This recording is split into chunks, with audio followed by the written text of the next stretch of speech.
First aid is crucial. In moments of crisis, having the right knowledge and tools can make all the difference. Whether it's a minor injury or a life-threatening situation, the immediate response is vital. It can be the difference between life and death. Quick and effective first aid can stabilize a person until professional help arrives, potentially saving their life. Knowing what to do in an emergency can save lives. Proper training and practice ensure that you can act confidently and correctly when it matters most. However, many people make common first aid mistakes. These errors often stem from a lack of knowledge or panic during the situation. These mistakes can worsen injuries. Incorrectly applied first aid can lead to complications, infections, or even more severe health issues.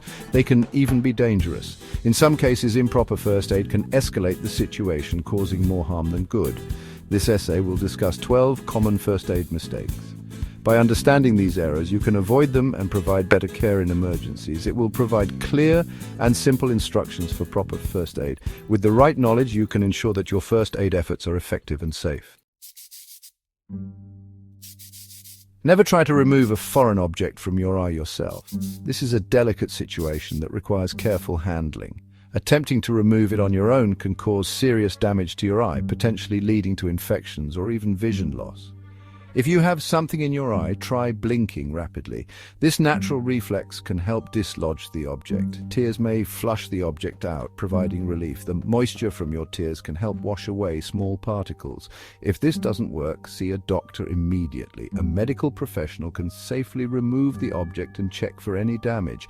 For a minor eyelash, look in a mirror and locate it. Blink to produce tears, which can help move the eyelash to a more accessible position. Then use a damp cloth to gently remove it. Be very careful not to scratch your eye in the process. Always prioritize safety and seek professional help if needed. Ointment can trap bacteria in a wound. This can slow down the healing process. Instead of using ointment, clean the wound with cool water and soap. Gently pat it dry. Cover the wound with a clean, dry bandage.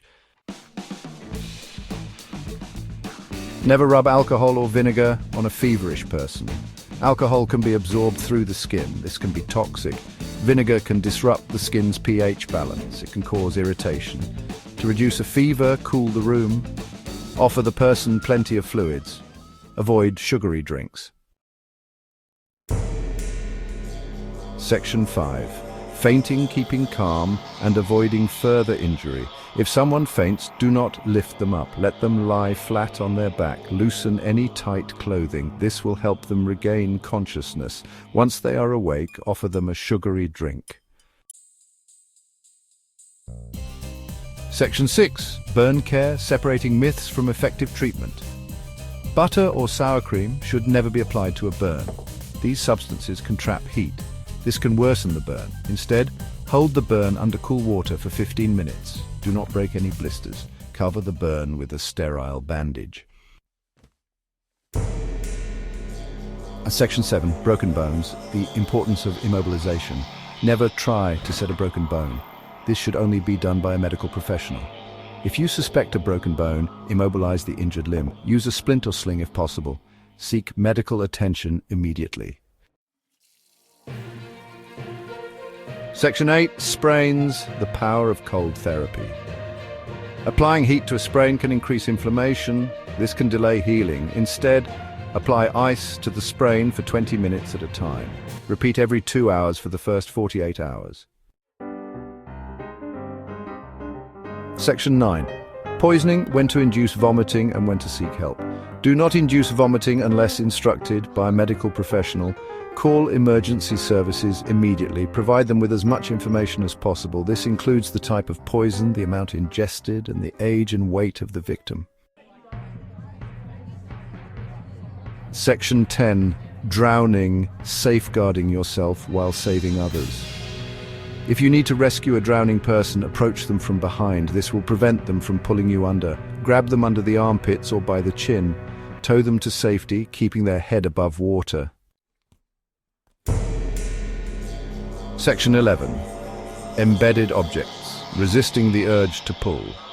Never try to remove an object embedded in a wound. This can cause further damage and bleeding. Control bleeding by applying pressure around the object. seek immediate medical attention. Section 12. Ice application protecting the skin while reducing swelling. Applying ice directly to the skin can cause frostbite. Always wrap the ice pack in a thin cloth. Apply to the injured area for 20 minutes at a time. Remove the ice for 20 minutes before reapplying. Section 13. Superglue for cuts, a temporary fix, not a permanent solution. Superglue can be used to close very minor cuts. However, it is not a substitute for stitches. If the cut is deep, bleeding heavily, or showing signs of infection, seek medical attention. Section 14. Conclusion. Empowering yourself with knowledge for safer actions. Knowing the right first aid techniques can make a world of difference in an emergency. It's not just about having the tools, but also about understanding how to use them effectively. Whether it's performing CPR, applying a bandage, or using a first aid kit, each action requires precision and care. The more knowledgeable you are, the more confident and capable you'll be in those critical moments. Avoiding common mistakes is just as important as knowing what to do. Missteps can lead to further injury or complications. For instance, applying a tourniquet incorrectly can cause more harm than good. It's crucial to stay informed and practice regularly to ensure that your skills remain sharp and effective. Learning from others' experiences and understanding the common pitfalls can help you avoid making the same errors.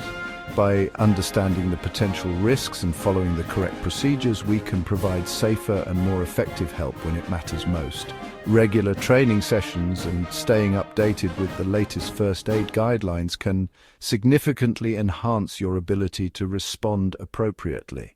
Sharing this knowledge with others also amplifies the impact, creating a community that's better prepared for emergencies. Remember, even with the best intentions, improper first aid can do more harm than good. It's always better to take a moment to review the correct steps rather than rushing and making a mistake.